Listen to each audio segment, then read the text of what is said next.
ultrassonografia geral pelo Colégio Brasileiro de Radiologia e especialista em ginecologia e obstetrícia pela Associação Médica Brasileira e Federação Brasileira das Associações de Ginecologia e Obstetrícia, FEBRASO. Então, bom dia. Professor Jerônimo Rosales vai nos brindar com a ultrassonografia obstétrica do primeiro trimestre. Bom dia. A aula que eu vou dar, aliás, eu não gosto nem desse termo aula, porque aula pressupõe um ensinamento e aqui o que eu vejo é uma troca de informações. Eu vou passar alguns conhecimentos que eu tenho na área e vocês vão absorvê-los se acharem interessante. O tema pode parecer banal, mas por que eu escolhi esse tema? Porque acredito que em reuniões em que nós venhamos a trocar informações, é necessário que essas informações sejam de valia para o nosso dia a dia. E o que eu vejo constantemente é deslizes de colegas na área de ultrassonografia no primeiro trimestre, por não conhecerem profundamente a evolução, a cronologia da evolução da gestação no primeiro trimestre. Vocês vão ver através de exemplos aqui que é preciso que nós tenhamos em mente alguns números para que possamos entender e interpretar o momento da gestação e saber se esse momento está adequado ou não para o processo gestacional. Vamos lá. O roteiro da aula será o seguinte: recordaremos definições importantes para entendermos o desenvolvimento da gestação, tudo relativo ao primeiro trimestre. Associaremos estruturas visibilizadas com o estágio evolutivo embrionário. Para mim, esse junto com o último momento da aula é o que eu acho mais interessante. Reconheceremos alterações do que é normal ou não na gravidez.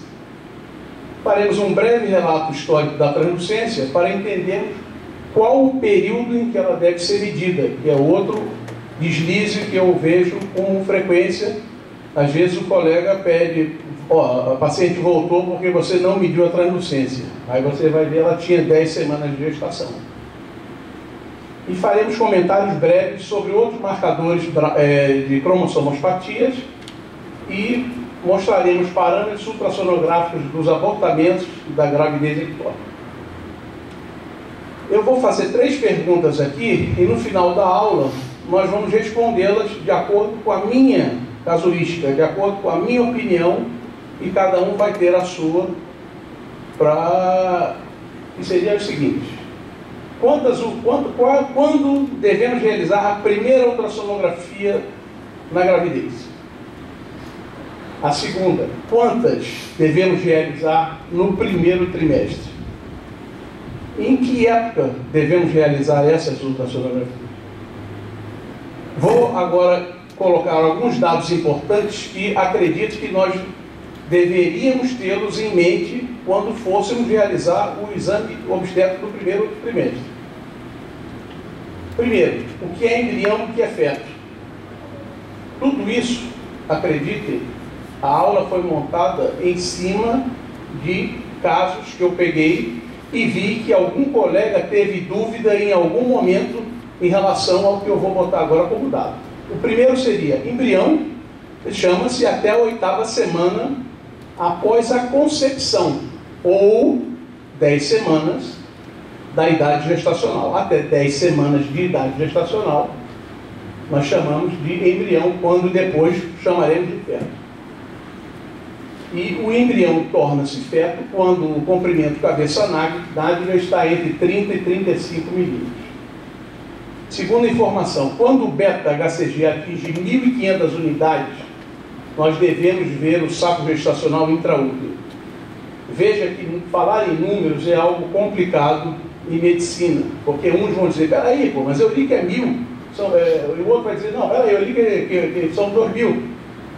É complicado, então cada um pega o que acha conveniente e a maioria acha que 1.500 unidades de beta-HCG você deve visibilizar o saco gestacional dentro do útero. Com beta-HCG positivo e embrião não visibilizado intraútero, aí é que eu acho a informação importantíssima. O ultrassonografista que pega um exame em que a paciente vem com um beta-HCG positivo e você não visibiliza o saco gestacional intraútero, você passa não só em termos éticos, como também em termos jurídicos, você passa a ser corresponsável pelo caso, queira você ou não. E aliás, lá na frente eu vou mostrar qual deveria ser a conduta nossa, na minha visão, para poder nos precavermos e principalmente para que possamos passar à paciente informações para que valha o exame a que ela está se submetendo com você. Então, quando realizar um exame ultrassonografia, um beta-HCG positivo e não visibilizar o saco intrauterino, para mim, eu acho uma obrigação colocar no laudo que a ausência de gestação intrauterina maior ou igual a 4,5 semanas pela transvaginal, 5 semanas e meia pela via abdominal e sugerir nova ecografia em 7 dias. Nós temos que nos posicionar em relação a isso.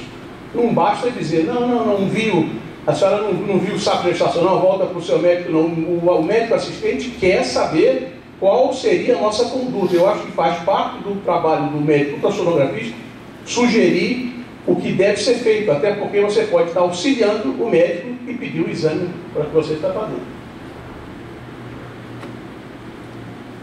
Vamos começar pela vesícula vitelina. A vesícula é extraminiótica e ela se situa dentro da cavidade coriônica. Outro dado é o diâmetro médio do saco gestacional. Veja que, na minha opinião, diâmetro é uma palavra totalmente errada, mas não vou entrar nesse mérito. O diâmetro do médio do saco gestacional é feito em 3 medidas. É preciso que nós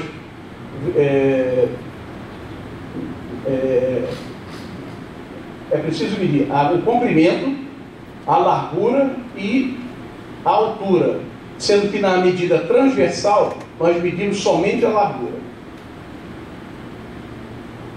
Às vezes um colega veio e falou, o que é isso aqui? É o cordão umbilical? Não, isso aqui é o petículo vitelínico, que é o que mantém a conexão entre o embrião e a vesícula vitelínica. Outro dado que é interessante é saber o que é abortamento precoce. Isso é simples, são números. Até 12 semanas é precoce, após 12 semanas é tardio o abortamento. Esses 2 dados que virão a seguir, eu acho que nós deveríamos saber de cor. Que são, o saco gestacional cresce 1,1 milímetros por dia. Então, outro dia mesmo eu peguei um exame de uma paciente que tinha feito um ultrassom, um colega.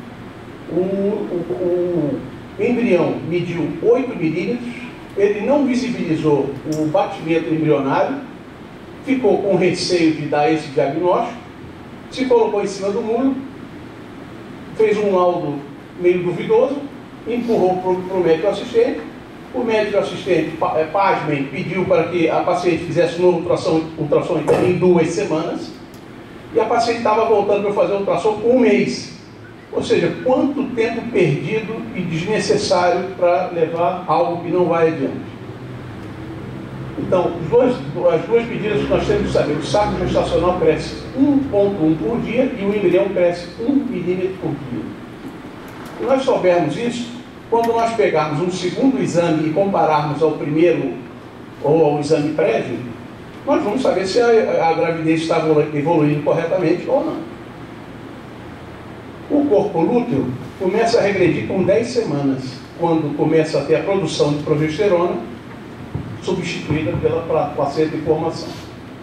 Outro dado importante que eu já vi gente boa escorregar é, após a morte do embrião, após findar o processo gestacional, o beta-HCG pode estar positivo na corrente sanguínea por 21 a 45 dias. Então a pessoa vem e fala, peraí doutor, eu abortei, fiz um novo beta e está positivo, que diabo é isso? Não, tem alguma coisa errada. Não tem nada errado. Quando é a paciente que pensa assim, tudo bem, mas quando é o médico, é complicado. Então é preciso que nós saibamos isso. A gonadotropina se mantém na corrente por um período.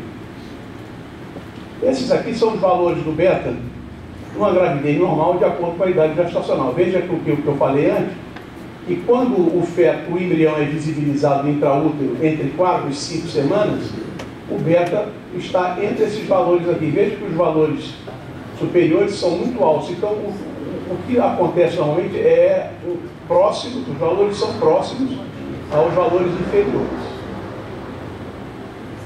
Vamos entrar numa parte da aula que eu acho super importante, porque nós não precisamos de tabela, nem recorrer a nenhum material para identificar em que período da gravidez a paciente se encontra, bastando seguir alguns dados que são super simples.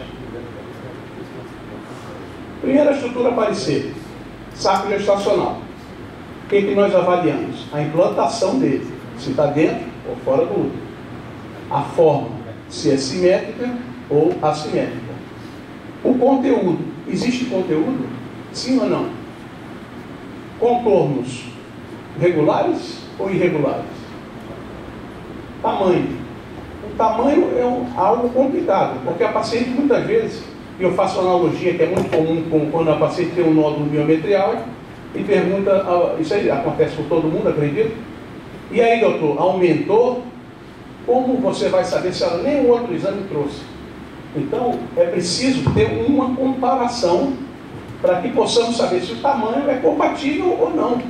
E às vezes nós não podemos só nos apoiar na data da gravidez, porque muitas vezes a data da última menstruação não é falha. Então vamos lá, com 4 para 5 semanas, o que nós vemos? O endometrial e o corpo lúteo exuberante. Aqui há uma suspeita de gravidez. Está um pouco escuro assim mesmo. Tem como clarear um pouquinho? Tá bom? Hã? Porque aquela imagem ali eu estou achando escura, né?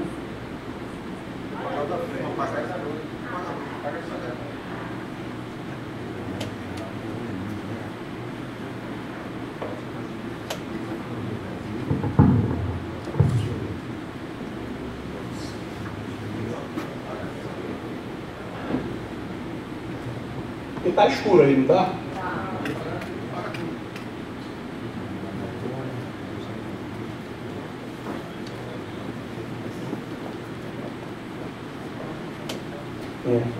Essa aqui eu acho que... Então veja, entre 4 e 5 semanas aparece o quê? Somente o saco gestacional. Entre 5 e 6, você vê a vesícula vitelínica. Quando vemos a vesícula vitelínica, podemos afirmar com certeza que o embrião vai aparecer. Então, isso é preciso ter em mente. Às vezes você orienta o paciente, olha, preciso fazer outra, porque a gente não sabe. Não, está tudo indo bem. Apareceu a vesícula vitelínica, o embrião vai aparecer em 3 dias. E você já viu, inclusive, colegas darem diagnóstico de ovo anembrionado quando você faz o exame e acaba descobrindo um embrião bem reduzido, hiperecogênico, e a vesícula vitelínica lá ainda presente. Então não poderia nunca ser um ovo anembrionado, porque se a vesícula vitelínica precede o embrião, é porque houve uma gravidez e ela não foi adiante, mas não era uma gravidez, uma gestação anembrionada.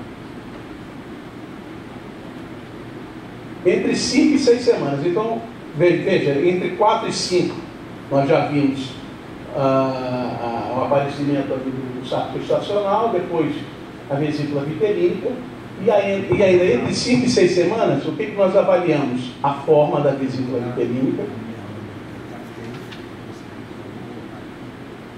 Normalmente ela tem a forma de um ovo, é o ovoide, e você vê se ela está alongada. Os contornos também, se são regulares ou irregulares. Aí a ecogenicidade dela, que ela normalmente ela é anecoica, se ela tiver hiperecogênica, normalmente é problema, e o diâmetro até 6 milímetros, e mais adiante nós vamos ver aqui um dado interessante. Então, com 6 semanas, o que aparece? Finalmente apareceu o embrião. Então, se nós nos depararmos com essa imagem em que o embrião é menor que 6 milímetros, porque, veja, a vesícula aqui vai ter que ter no máximo 6, são 6 semanas. Não precisa recorrer a tabela nenhuma. Com 7 semanas, se nós nos depararmos com um embrião maior que a vesícula vitelínica, logicamente pouco maior que a vesícula vitelínica, isso não quer dizer que nós não vamos dividir, mas nós já sabemos que essa gravidez deve ter 7 semanas. Com 8 semanas, começam a aparecer os movimentos do embrião. E outra coisa que eu vi, que eu sou um cara, eu vejo muito laudo, eu gosto muito dessa área. Às vezes o colega tem o laudo pronto, que é a maioria de nós, e ele se esquece de tirar no embrião de 7 semanas a palavra lá, movimentos embrionários. Aí fica um negócio meio estranho, porque é preciso você tirar o que está em excesso no seu laudo para não botar que o embrião está mexendo por 7 semanas.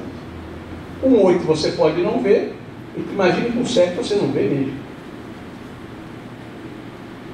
Então começa às 8 semanas o embrião a se curvar e aparece essa bolinha na cabeça dele aqui, que é o romboencéfalo. Se você vir o romboencéfalo, uma bolinha preta no embrião um pouco maior do que a vesícula vitelínica, isso aqui até prova em contrário, tem 8 semanas. Às 9 semanas existe a herniação fisiológica umbilical. E a frequência é outro dado que eu já vi também. Tudo isso é baseado em que eu vi. Não estou botando esses dados porque achei bonito, não. Porque eu presenciei isso ao longo do tempo e eu faço minhas anotações. E a frequência cardíaca do embrião, ela pode ser muito alta e chegar até 180 batimentos segundo esse estudo aqui. Às 10 semanas, chamamos então de feto, e ocorre a herniação máxima do umbigo, e finalmente aparece o estômago e a bexiga. Se virmos um embrião com um pequeno estômago e uma pequena bexiga, até prova o contrário, ele tem 10 semanas. Entre 11 e 14 semanas. Essa aqui é o que se chama a avaliação do primeiro trimestre, alguns chamam de avaliação morfológica, etc. Nesse período, eu estava até conversando ali lá fora com o Dr. Jung e o Dr. Emílio, o que seria as alterações maiores, as anomalias maiores e menores. E a discussão era que algumas anomalias menores podemos deixar passar e relevar alguma coisa, mas as maiores fica complicado nós deixarmos passar. Então, no primeiro trimestre, 40%, tudo aproximado, das anomalias maiores já são visibilizadas e 20% das anomalias menores. O que são anomalias maiores e as menores? As maiores são aquelas que necessitam ou de tratamento clínico, ou de tratamento cirúrgico, ou de uma intervenção. Como, por exemplo, o diagnóstico de acrania. Você pode intervir nisso aí e seria uma anomalia maior. Já a menor seria aquelas que você não necessita, você simplesmente acompanha. Só fazendo menção, porque uma aula de 30 minutos é complicado, e só para relembrar, porque eu acho que isso deveria estar na aula de primeiro trimestre, o ducto venoso é um shunt fisiológico entre a veia umbilical intrahepática e a veia cava inferior. E 50% desse sangue oxigenado passa diretamente para o átrio devido a essa diferença de velocidade, por essa velocidade ser maior a veia cava. E através do forame oval alcança o lado esquerdo do coração, facilitando a oxigenação que fica mais abundante do tecido miocárdio e cerebral. Esse ducto venoso é um marcador de cromossomopatias e defeitos cardíacos. Cerca de 40% dos fetos com Down e cerca de 90% dos fetos com a trissomia do 18 possuem algum tipo de cardiopatia. E essa cardiopatia vai alterar o fluxo Doppler. Outra coisa interessante eu falei Doppler, mas eu quero voltar atrás. O nome certo é Doppler. Porque fica um negócio meio estranho, porque nós devemos respeitar algumas coisas da língua. Então, por exemplo, se nós falamos... Aqui é muito comum a pessoa falar, olha, eu vou te passar um e-mail. Não é e-mail. Ou a pessoa fala, eu vou te passar um e-mail, aí tá legal. Tá aportuguesando? Ótimo. E-mail, vou te passar um e-mail, ótimo. ou vai passar e-mail, que é electronic mail. Então, é preciso que nós atendemos para esse fato. Outra, o nome da pessoa que descobriu esse efeito em 1800 e alguma coisa foi um austríaco, e é um nome próprio. O nome próprio nós devemos respeitar. Se, por exemplo, a pessoa se chama Maria, mas você coloca um acento, ela vira Maria, ela não é Maria, ela é Maria. É Maria ou Maria? Então, aqui o nome dele não é Doppler, é Doppler. Na verdade é Doppler. Veja o exemplo, por exemplo, da cidade canadense de Montreal, que lá eles chamam de Montreal. Montreal quer dizer Monte Real, que é o monte onde começou o desenvolvimento da cidade, que era dominada pelos franceses. E ninguém chama de Montreal aqui. Tudo bem, é o nome de uma cidade. Nós, aportuguesamos, e chamamos de Montreal. Agora, Doppler é um nome próprio. E nome próprio deve se chamar como se chama na cidade natal dele. Então, se vocês quiserem falar corretamente, é Doppler. E a onda ausente do ducto venoso, ela, ou até reversa, esse representa um risco de aneuploidia. E lembrando que qualquer alteração que venha a ser citada nessa nossa conversa, existe, elas não necessariamente significam alterações cromossômicas. Elas são marcadores que levam à suspeita de haver uma cromossomopatia. Fazem também a avaliação da válvula tricúspide, o Dr. Emílio pode falar alguma coisa depois, e se houver regurgitação dessa válvula, há um maior risco de aneuploidia. Esse estudo é feito entre 12 e 13 semanas, e esse, eu não sei, ele pode falar depois, é feito por especialistas nessa área, passou um pouquinho da nossa área. O osso nasal, falando muito brevemente, é uma diminuição, um pouco crescimento, uma hipoplasia ou uma ausência total desse osso, principalmente na síndrome de Down. A vantagem desse marcador é que ele não some. Ou o feto não tem o osso, isso você pode ver em qualquer época da gestação, ou ele tem o osso. Então isso é muito simples, tem ou não tem. E existem estudos para que o tamanho do osso pode ser medido e associado a uma tabela aí, que o Dr. Emílio também pode falar, que passa um pouquinho da nossa área. Então, esse osso nasal, esse aqui que eu falei, ele não é visível em 60% a 70% com fetos com trissomia. E lembrando que 2%, aqui o osso, aqui não, você olha, você não vê mais o osso aqui. 2% de um feto com essa imagem, 2 em 100, embora não tenha osso nasal, cromossomicamente são normais. Então nós temos que tomar muito cuidado quando fazemos o ultrassom no primeiro trimestre e queremos, olha, a senhora está com um problema, a senhora tem um problema cromossômico, a senhora tem um... Não. A nós cabe somente encaminhar para estudo para confirmar ou não a suspeita. A translucência bucal, também vou falar brevemente, que é esse tecido celular subcutâneo aqui, localizado na nuca, que aparece como um espaço anecoide. Daqui o que importa aqui é você afastar aqui do âmino, para você não medir esse âmino aqui e acabar dizendo que essa translucência aqui está aumentada. Então, um breve relato. Em 92, Nicolai e colaboradores da Fetal Medicine Foundation do Reino Unido observaram que quando essa translucência aumentava, ela estava associada a um risco maior de alteração cromossômica, especialmente a de Down, a 21. Então, eles viram que ela tinha uma sensibilidade superior a 80% para detectar esta síndrome. Observaram que essa translucência aumentava, ia aumentando, e precisavam chegar a um consenso sobre o período em que medir. E é por isso que aqui o recado dessa aula, eu acho que o importante é, a translucência é para ser medida entre 11 e 14 semanas, ponto. Não tem 10 semanas e 4 dias, nem 11 semanas e 3. Quem bolou isso, um estudo gigantesco, ele criou regras, e nós temos que obedecer. Porque eu já vi colega medindo com 10 semanas e 3, outro com 11 semanas, está muito perto. Não. Se é para seguir o que foi estudado, é para seguir a regra. Então, eles que concluíram que esse risco para trissomia, eles botam isso num programa e botam a idade da paciente, a idade gestacional, o fator de correção, a medida da translucência e vê o risco em porcentagem dessa paciente ter Down ou não. Normalmente, grosso modo, essa referência é até 2,5 milímetros. E lembrar aquilo que eu falei, a translucência significa simplesmente maior risco de cromossomopatia. Somente isso. Mais nada. Não é diagnóstico. Assim como uma translucência normal, a paciente, então está tudo bem, doutor, quer dizer que não tenho nada? Aparentemente deu tudo bem, a sua translucência está dentro da normalidade, e a senhora vai continuar o pré-natal, porque parece que ela se exime ao fazer a translucência, achar que está tudo bem, ela não tem mais risco nenhum de ter problema nenhum, o que não é verdade. Então, para medir a translucência, que é essa aqui, os calipers têm que estar dentro e dentro, aqui, ó. Aqui são medidas feitas de maneira errônea, aqui é como deve ser feito, que é dentro. Realizar entre 11 e 14 semanas, está em dúvida, mede o CCN.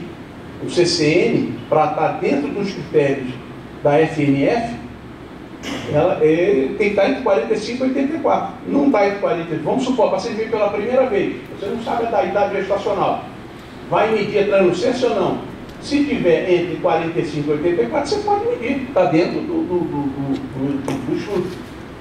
Essa translucência sugere que nós meçamos 3 vezes e peguemos o maior valor dos 3. A face. Outra coisa que a gente vê às vezes a translucência com o feto olhando para baixo.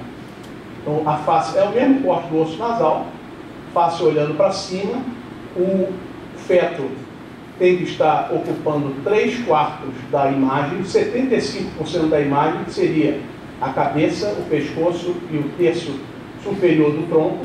Esse é o corte adequado para fazer a translucência nucal. E lembrando que eu falei, o feto tem que estar afastado daquela membrana que eu mostrei no exame anterior, para poder não haver a medição entre a membrana e o começo aqui da translucência, que daria uma translucência muito maior erroneamente também.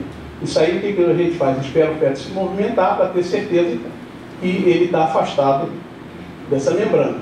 E os cálices, como eu já disse, está uma coisa interessante ali, às vezes você pega uma medida, um aparelho velho, como o doutor Mauad falou ontem, às vezes nós trabalhamos em locais com aparelho velho, e para você medir a translucência, esse aparelho tem que estar regulado para 0,1. Senão não adiantou nada. Se ele pula de 1,5 para 2, quando você simplesmente encosta nele, ele não está calibrado, ou seja, não está adaptado para fazer a medição da translucência. Até lembrando ontem o que o Dr. Mauad falou, tudo isso que a gente fala aqui é para tentar melhorar o nosso exame. Eu acho que isso faz parte da nossa carreira médica, nos aprimorarmos para poder errarmos menos, porque todos nós erramos, não tem quem não erre. Eu vou dar um exemplo. O Dr. Mauad falou ontem aqui na sala de aula que desde 76 ele faz ultrassonografia e ele tem a humildade até hoje de, se tiver dúvida, de chamar um colega e perguntar. Isso eu achei espetacular, porque nós precisamos ser humildes para aprender. É o que eu falo para os meus filhos: quer aprender? Seja humilde. Se tiver vergonha ou se achar melindrado porque eu estou te ensinando algo, não vai aprender. O primeiro passo para o aprendizado é o interesse e, em segundo, a humildade. Então, ora, se o Papa da ultrassonografia tem essa humildade, por que nós não? E você acha que você não vai errar? Vai sim, você vai errar menos. À medida que o tempo passa, você vai errar menos. Mas errar, nós vamos errar. Então nós devemos estar atentos, porque é o que eu falo para a minha mulher. Às vezes eu trabalho parte da manhã, 11 horas estou em casa. Ah, que maravilha, 11 horas, que vagabundo, que maravilha. Não.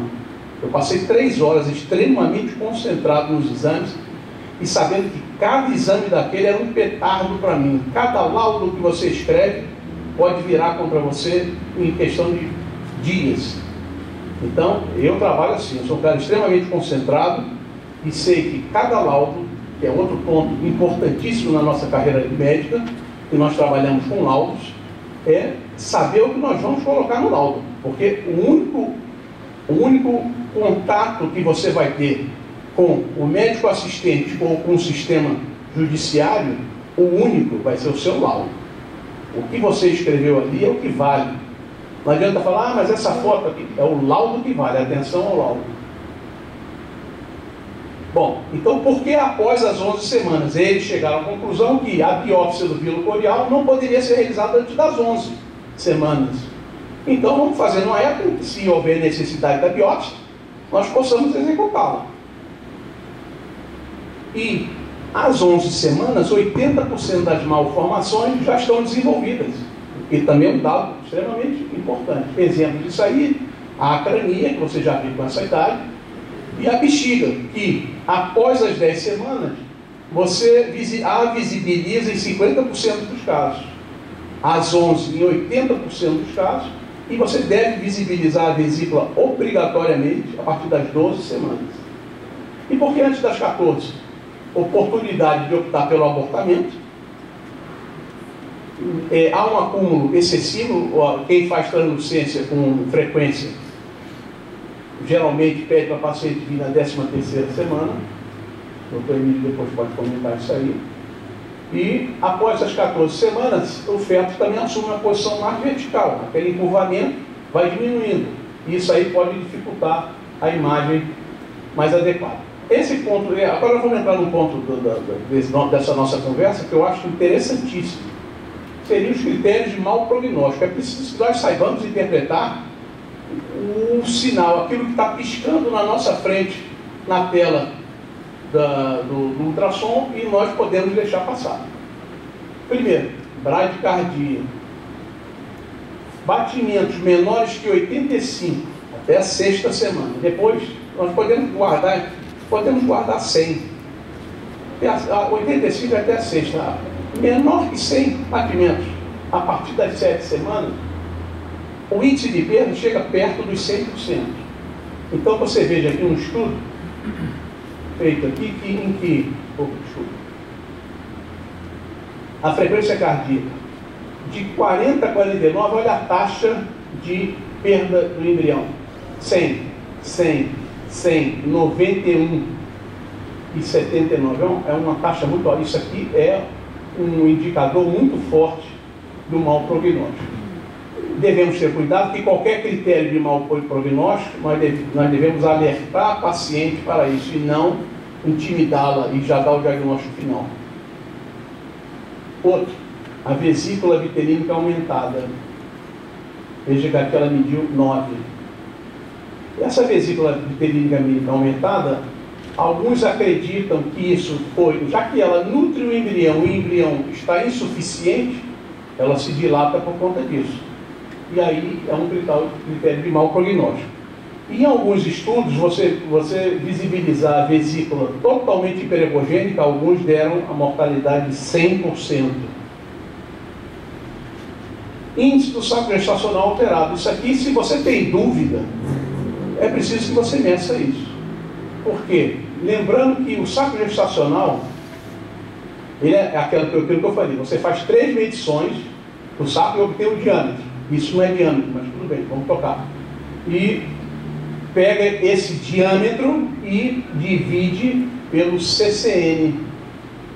E aqui, você visualmente, você não precisa lançar a mão desse índice. Se você vir um saco gestacional dessa maneira, você sabe que alguma coisa está muito errada aqui. E aqui, o normal. Então, o índice aqui deu acima de 5. Que é aquela medição, o diâmetro sobre o CCN. Se for menor que 5, olha aqui, 95% de abortamento. Tá. Restrição de crescimento embrionário. Eu acho isso lindo, mas pouco prático. Porque as pacientes, elas não vêm com uma série de exames para você. Porque quando você fala em crescimento embrionário, é preciso que você saiba exatamente a idade gestacional. Senão, está totalmente furado. Você dizer que um feto que mede, sei lá, com diâmetro biparietal de 40, está pequeno baseado em quê? Você não sabe nem qual é a idade gestacional dele? Então, é preciso que você saiba a idade gestacional. Sabendo a idade gestacional, você tem que ter o quê? Um exame prévio.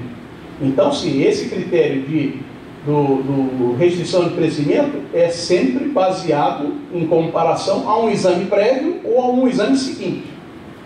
E como é que ele é feito? Você vai à tabela e veja de uma diminuição de 2 desvios padrões abaixo da média esperada para a idade gestacional. Bom, esses critérios aqui são talvez os mais importantes, que são que antigamente falava o seguinte: o diâmetro médio do saco gestacional maior ou igual a 8 sem a vesícula era sinônimo de perda gestacional. Depois passou esse diâmetro para maior ou igual a 25 sem o embrião, você não visibiliza. Depois, antes, diâmetro maior ou igual a 16 sem o embrião, que é sem a vesícula. E aqui, entre 16 e 24, sem o embrião, continua a suspeição. Depois, outra coisa importantíssima: o embrião maior ou igual a 5, que você não visibiliza a atividade, isso aqui era antes. Eles aumentaram esse intervalo por algum motivo que eu não consegui captar, mas pode estar certo, e foi por processo médico, você não tem a menor dúvida. Eu não consegui chegar lá, mas deve ter havido casos em que embriões com 5, 6 milímetros depois apareceram batendo. Então esse valor foi aumentado para 7. Então hoje você pega, faz um ultrassom, visibiliza o embrião e ele mede 6 milímetros. Olha que não é pequeno isso não, você aumentando na tela não é pequeno. Não visibilizou, eu coloco da seguinte maneira: atividade cardioembrionária não detectada, fato sem significado patológico para a idade gestacional. Sugerimos nova ecografia em 7, 10 dias para atestar o aparecimento do batimento cardioembrionário. Então, atualmente, tudo isso foi resumido da seguinte forma: saco gestacional com diâmetro médio ou igual a maior que 25, sem o embrião. Tendo isso aqui, você pode dar o diagnóstico de ovo embrionado. Outro critério é o não desenvolvimento do saco gestacional. Lembre-se que ele cresce 1,1. Você mediu o diâmetro médio. 10 dias depois você mediu, ele está do mesmo tamanho. Isso é um critério de gestação inviável. Ele deveria ter crescido. Ou o embrião em uma semana, que também deveria ter crescido o quê? 7 milímetros. Então vejamos aqui o seguinte, que às 7, 8 semanas, quando o diâmetro, lembra que era 25, aquele 25 equivale a entre 7 e 8 semanas, para poder você dar aquele diagnóstico. Então o diagnóstico se dá entre 7 e 8 semanas, isso é importante para responder uma daquelas perguntas que eu fiz no começo da nossa conversa.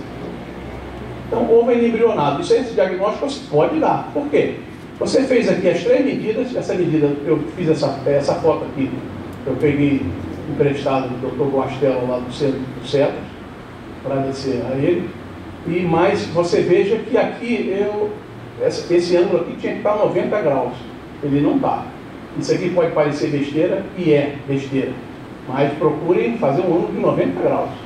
Esse aqui também eu faria um pouquinho mais alongado aqui, mas de qualquer jeito, ele deu um diâmetro de 30. Ora, 30, sem embrião, sim, o diagnóstico está firmado. Outra coisa interessante é óbito embrionário. É preciso que nós saibamos, nós tenhamos a coragem de dar esse diagnóstico, porque tem muito médico, um colega nosso, que está ficando em cima do muro.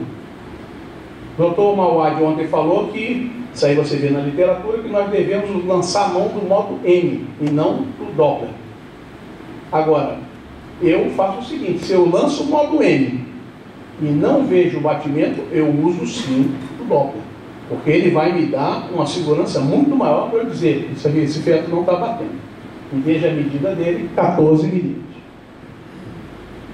Em relação ao abortamento, o abortamento acontece em 20% de todas as gestações diagnosticadas, que alguns relatos dizem que muitas gravidezes não foram diagnosticadas, a paciente simplesmente achou que menstruou e foi perdida. Então, das diagnosticadas, 1 a cada 5 irá abortar, o que é um índice muito grande. E cerca de 1/3 das pacientes tem algum tipo de sangramento durante a gravidez, principalmente no primeiro trimestre. E esses sangramentos representam o hematoma subcoriônico, que é um sangramento entre a descida ou o córeo. E o que é importante aqui avaliar esse hematoma subcoriônico? É a porcentagem dele. Quando ele passa de 30%, ele tem um risco maior. Até 30%, esse estudo do qual eu me baseei, você é um prognóstico melhor e, logicamente, qualquer que seja o índice de descolamento, você vai ter que acompanhar. Outra coisa interessante é a pessoa fala, peraí, eu estou abortando, mas meu saco gestacional está lindo, está redondo, está bonito, sim. Mas ele é encontrado na maioria dos abortamentos. A maioria dos abortamentos, a paciente aborta com saco gestacional lindo. Você não precisa vê-lo irregular, descolado, não, ele pode estar normal e mesmo assim a paciente é abortada. O saco bem implantado é observado na maioria das gravidezes que irão regular e aborto. Ou seja, o fato do saco gestacional estar bem implantado não necessariamente quer dizer, não, a senhora está livre de qualquer risco, porque o seu saco está bem implantado, está aqui bonitinho. Não, ela pode depois vir desenvolver o aborto, sim. E o saco gestacional baixo é observado em apenas 20%, ou seja, 80% estão bem implantados. Quando o saco gestacional está baixo, aí sim, quase a totalidade vai a abortamento. Então, acelerando um pouquinho aqui, o abortamento pode ser classificado em ameaça de abortamento. Veja aqui, ó, o descolamento. E esse descolamento, é na próxima slide que nós vamos comparar. Aqui é o hematoma subcoriônico, pequeno, e aqui um muito grande. E fazendo aquela comparação, olha aqui, comparando a mesma imagem, você pega todo o córeo, a totalidade do córeo, e o compara à área de descolamento. Veja que tem menos que 30% aqui. Isso aqui é um fator de bom prognóstico. Se isso avançasse mais do que 30%, o fator fica bem mais elevado. O completo está aqui, o abortamento. Você pega essa linha ecogênica bem linear e tem praticamente nenhuma vascularização endócrina. Aqui tem o incompleto, esse efeito aqui de massa entre os folhetos, o Doppler também bem exuberante. E esse aqui é o motivo que eu gostaria que vocês prestassem atenção, porque eu vejo demais e vejo gente boa cometendo esse erro. O paciente faz um exame, está com abortamento incompleto, você fala, a senhora está com aborto retido. Não, não está não. Sabe por quê? Porque olha a definição de aborto retido. Após a morte do concepto, ocorre a sua expulsão em um prazo de até praticamente um mês. Após 4 semanas, passa a ser considerado aborto retido. Como é que você pega um aborto incompleto e quer dizer que ele está retido? Você não tem nem tempo para isso. Você está usando a denominação totalmente errada. Isso eu vejo muito. Então, atenção, não é abortamento retido, é abortamento incompleto. O retido é preciso que você tenha essa data, essa datação, para dizer, ele ficou retido. O último assunto, a gestação ectópica. Isso aqui, para mim, é o calo do primeiro trimestre. Quando a paciente vem com uma história de um pequeno sangramento, você faz o exame, não visibiliza o saco gestacional, olha, entrando na base, porque você está em risco. Então, você deve pensar em gestação se ela tiver atraso menstrual e não for identificado esse saco com um beta-HCG positivo, o sangramento via vaginal ou dor pélvica. Atente também para dentro, eu sou muito chato nisso aqui, mas você fala, se ela está com sangramento vaginal, e se ela falar, estou, então peraí que eu vou passar o espéculo e vou ver, porque sangramento vaginal é sangramento da vagina, não é sangramento vaginal, é sangramento pela vagina. O sangue é oriundo da área superior, então esqueçam o sangramento vaginal. O sangramento vaginal é o sangramento da vagina. Houve alguma laceração, um coito, alguma coisa. O sangramento é pela vagina, é via vaginal. Ou dor pélvica. Lembrando aqui que as localizações, a tubária na trompa é disparada onde acontece o maior índice. Ainda tem aqui a intersticial, que é a parte da tuba que fica entrando ao entrar no útero. No isquio, também é a segunda mais comum aqui, mas veja que mesmo assim cai depois a ambular é mais comum. E ainda tem a cervical e a ovariana. O fator de risco maior para a gravidez ectópico, algum passado de alguma doença inflamatória pélvica. Lembrar que a ectópica é a maior causa materna de morte no primeiro trimestre e a sensibilidade do exame vaginal é cerca de 2 vezes maior que o abdominal. Uma vez eu tive uma apurrinhação, eu fiz um exame na paciente, com esse dado que eu te falei, tremi nas bases, mas não vi nada. Mas coloquei lá no laudo. Aí 4 dias depois me chama o médico do hospital, fala, pô, bicho, tu errou feio, hein? Por quê? O paciente tinha uma gravidez ectópica e rompeu. Ela já tinha líquido na cavidade. Aí eu falei, olha, eu respeito a tua opinião, mas primeiro, eu trabalho no Valfredo Gugel, hoje eu não trabalho mais, mas eu vejo sangramento de cavidade todo dia. Ela pode ter tido esse sangramento, ou até a filha, ela teve esse sangramento depois. Porque se ela tivesse tido quando eu fiz o exame, é muito fácil você identificar líquido na cavidade. E lembrando que das gravidezes ectópicas não rotas, cerca de 20%, nem doutor Malwine vai ver essa gravidez ectópica. Então, é preciso que você saiba, nós saibamos, que nós podemos estar diante de um caso dos 20%. Nem o doutor Malwine vai ver. Então, lembrar disso aí. Para você achar que eu errei. Mas nem por isso nós vamos nos encostar nisso aí e falar, não, eu estou naquele 20%. Vá procurar massa axial. A gravidez é responsável por cerca de 10% da mortalidade materna em qualquer período da gravidez. E está aqui um exemplo de uma tubária e de uma cervical. Estou mostrando aqui uma rota, que aí é muito fácil diagnosticar. E o diagnóstico, como é que se faz? Combinação da transvaginal e da beta-HCG plasmática. O que a paciente se apresenta? Com dor abdominal, sangramento transvaginal e beta positivo.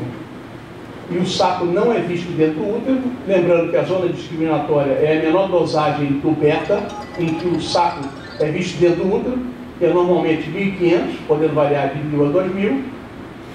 Lembrando que a gemelar vai produzir um maior nível de beta-HCG e pode falsear esses resultados. Outra coisa importante, se o beta for menor que 1.500, repetir por 48 horas. Esses valores devem praticamente dobrar até as 7 semanas. Então você compara um com o outro, o valor mínimo aceitável para que você possa ter em mente que aquela gravidez está normal a despeito do fato dela não ter dobrado, é o mínimo de 53%. Quando abaixo desse 53%, 80% serão ectópicos. E aí você vê ultrassom, massa hiperecogênica com a imagem anecoica em seu interior. Outro dado que é muito importante, você não está vendo, procura o corpo lúteo. Porque 70% vai estar do mesmo lado. Então isso é um índice muito alto. Concentra o teu exame onde está o corpo lúteo, ali naquela região anexial, que você provavelmente vai achar a gravidez ectópica ali. E finalizando a aula, isso pode ser motivo de polêmica, porque cada um tem a sua experiência, mas quando realizar a primeira, na minha avaliação, quando souber que está grávida. Não, mas eu vou esperar, não tem que esperar nada. Por quê? Quando você faz o ultrassom, você já cai naquela cronologia que nós vimos ali, e você já pode, num segundo ultrassom, fazer essa comparação e saber se está tudo bem. Você não tem que esperar nada. Ah, mas o convênio, esse é outro problema, nós estamos falando de medicina. Quantas ecografias devem ser realizadas no primeiro trimestre? Na minha avaliação, 3.